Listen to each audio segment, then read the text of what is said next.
이렇게 하지 않으면 제가 볼 때 오콜이라는 개념을 이해하기 너무 어렵더라고요. 기의 시작점인데 기의 시작점이 어디냐 이거예요 도대체. 그러면 제가 먼저 압박을 해서 움직이게 뜨게 만들었어요. 그죠? 그럼 뜨게 만들어. 그럼 상대가 시작한단 말이에요. 내가 뜨게 만들면 상대가 시작할 거 아니에요. 뜨게 만들어서 시작하려고 하면 그때 머리를 들어가야 돼요. 그러면 요 찰나가 짧습니다. 되게. 이론적으로는 뭐 세메하고 타메하고 이런 얘기를 하지만 실전에서는 요 타이밍이 엄청 짧아요. 관장님 네. 그러면은 네. 왼발은 지지한 상태에서 오른발만 맞습니다. 왼발은 지지해줘야 되는데. 네, 할 수밖에 없어요. 네. 거리를 조정할 때는 따라갈 수 있어요. 얘가 내가 접근을 할 때 압박을 했는데 가만히 있어. 그러면 좀 당길 수 있고요. 제가 압박을 하면 뒤로 가봐요. 압박을 했는데 뒤로 물러나. 그러면 그때 당길 수 있죠. 하지만 타격을 하고 공격을 할 때는 왼발은 바닥에 붙어 있어야 돼요. 왜냐면 이게 바닥이 없잖아요. 그럼 제가 이 검도라는 거는 이렇게 하면 또 왼발을 한번 밀어줘야 돼. 그러다 보니까 제가 오른발이 들어가면서 나와봐요. 그러면 왼발이 붙으면 제가 쳐야 되니까 반박자가 느려지게 된단 말이에요. 그래서 얘가 붙어 있어야지만 제가 밀었을 때 또 시작점을 선점할 수 있는 거. 붙어 있어야지만 뒷발이. 뒷발은 움직이면은 실전에서는 안 좋습니다. 뒷발이 움직이기 때문에 맞는다고 보셔야 돼요. 타이밍을 잡을 때. 그러니까 뒷발은 땅에 항상 있으셔야 돼요. 근데 이거를 무리하게 막 힘을 줘서 막 꽉 있는 게 아니라 편안하게 있는 거야. 편안하게 여기서.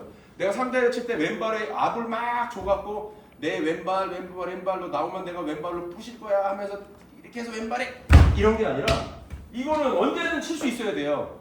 예를 들어서 들어와봐요. 이렇게 나갈 수도 있어야 되고요. 제가 지금 들어가다가 예를 들어서 아까처럼 시작을 선점해야 되는데 제가 아까 이런 모양을 볼 수 있단 말이에요. 제가 먼저 움직였는데 상대가 워낙 빨라. 그러면 제가 오른발이 압박이 됐잖아요. 그죠? 원래 머리로 나갔어야 되는데 상대의 반응이 워낙 빨라. 그럼 그때는 받아치는 거예요. 이게 후회전이죠. 상대의 움직임을 보고 진짜 머리 쳐요. 자, 여기서 내가 압박을 딱 걸었는데 상대가 이 워낙 빨라. 놓쳤어. 그러면 받아버리고 가는 거예요.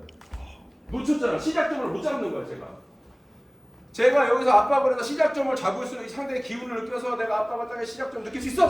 그럼 내가 뭐 빨리 들어갈 수가 있는데 이 시작점을 못 잡겠는 거야. 내가 압박을 했는데 여기서 내가 질 것 같아. 그러면 거기서는 받아치기 할 수 있는 거예요. 그러니까 이 타매라는 게 바로 나갈 수도 있지만 내가 지금 띄우긴 띄우죠. 띄우는데 한번 참을 수 있는 거예요. 이렇게. 바로 머리로 안 나가는 거죠.